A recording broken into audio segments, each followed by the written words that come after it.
Eigi Eigya Macha, Eigi Thawai Oiva, Eigi Eigya Macha, Eigi Thawai Oiva.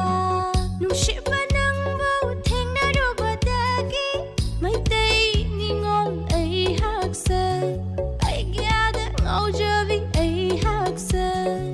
Thawrani mingthol di fangjare da lai seva fanghandarasu nangi taloi di oire dana. Kalang ning mana kalak jau ngang na ning mana ngang na jau kena balai te nungsibada ai khoi thaurani di sanani nang na hairi makhai indoine ai khoi thaurani di sanani naning tam na inata laihanni.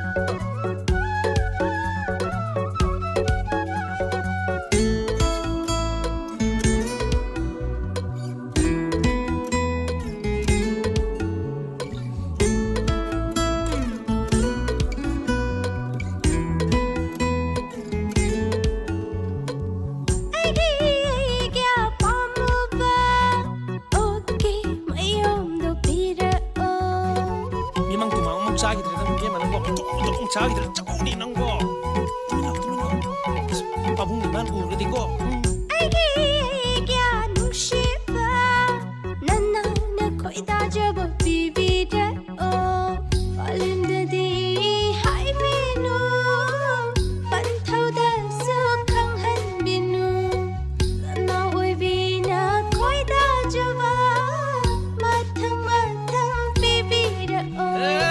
Thaurani nang bungai khoda